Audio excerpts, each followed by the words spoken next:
Hi everyone, I'm Rani. I just wanted to make this video to address the misinformation that has been going around about me for a very long time. I decided to make a video instead of just typing this all out because it's probably easier for everyone to watch and listen than to read another long block of monotone text from me. I also wanted to finally speak out and get used to making videos because I do plan on making more in the future. Another thing I want to mention is that most people who talk about me on Reddit, Discord, or anywhere else online don't really know me. They're mostly just further spreading rumors, so I'm hoping to clarify most of that here. It's true that I've been restricted before. In fact, I was restricted twice, both in 2016. The first restriction was because there was a bug with my scores on maps with spinners. This bug basically caused spinners to give me a couple thousand points more than normal. It was hard to notice this bug, and because of this I accidentally gained a few first place scores that shouldn't have been possible. I did, however, report this problem on the OSU forums in December 2015 when I found out, and even live-streamed the scores I was setting. I also contacted Peppy directly through Slack at the time, however no one ever gave me a proper response to this problem until I was restricted 3 months later in March 2016. I didn't even realize what I was restricted for at first because months have already passed since I reported about the bug, and my recent scores weren't even affected by the bug anymore. OSU support unrestricted me after a couple of weeks but clung on to the idea that I intentionally abused this bug for an advantage. They told me, if in doubt, ask first, when that was exactly what I did. I told them about my reports on the forums and to Peppy. However, none of that mattered to OSU support because in their eyes this was all my fault and I'm just like any other ordinary cheater. Later that year I was restricted again and I'm still not exactly sure what I did to deserve it. I didn't get any warnings or explanations from OSU support, and they made me wait 6 months to submit a normal appeal. I tried to tell them that it was a false restriction and even sent them live plays of my scores I did at the time, but I just kept getting ignored. After waiting 6 months, I ran into another delay in the appeal process. Because of my previous restriction, OSU support now told me that my history was too severe and that they wouldn't review my case until I waited another year to submit another appeal.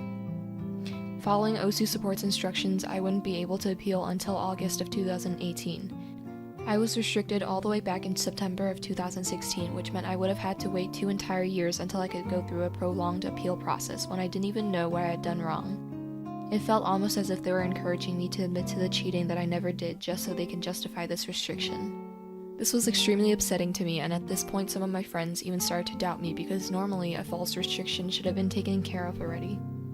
This was also a time in my life when I started to become depressed. I started to slowly drift away from my friends and had to deal with other personal problems in my life. I started having thoughts about just telling OSU support that I cheated just so they would respond back to me and give me another chance. At the start of 2018, I decided to give one last try at appealing. I didn't admit to cheating in the appeal because I decided I would never play this game again if that was the only way for me to be unrestricted.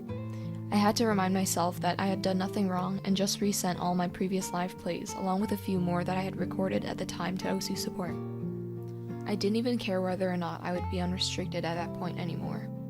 I just wanted some sort of response from OSU support, but for some reason without any explanation, my account was unrestricted a day later.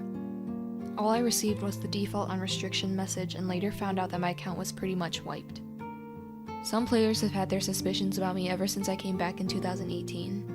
I don't really blame them because in their eyes I have already been restricted before for supposedly cheating. However, I grew tired of responding to people who made false claims about me and just wanted to play OSU like I used to.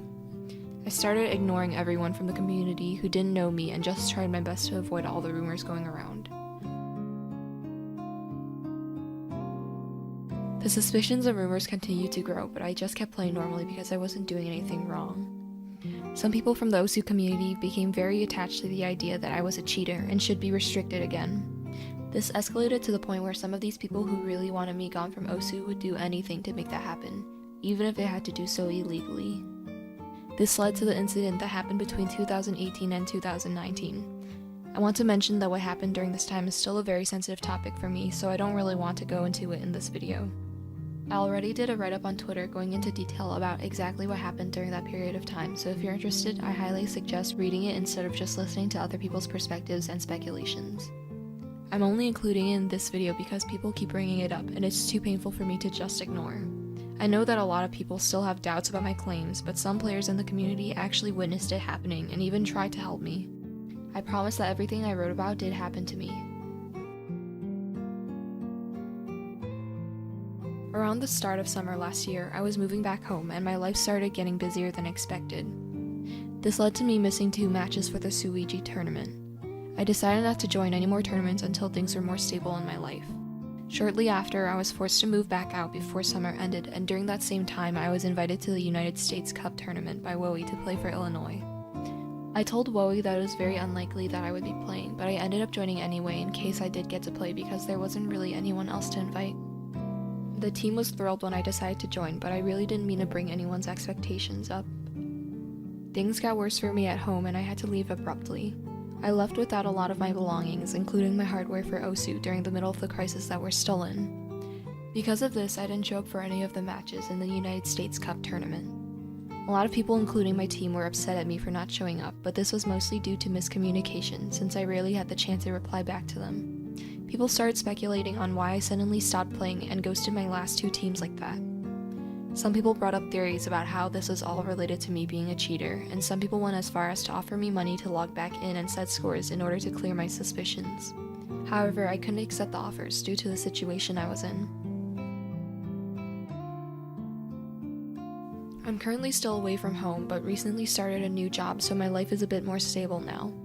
Since I still don't have my setup, I haven't been playing OSU like I used to, but I was online maybe a little over a month ago to reach a special number of SS scores.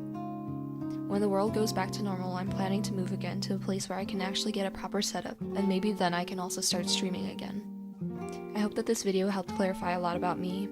I'm sure that there's still a lot of questions and mysteries, but I'll save those for another video in the future. For anyone who wants to support me by donating, the link is in the description. You can also support me by sharing and liking this video. Anyway, thank you so much for watching, and I hope you have a great day.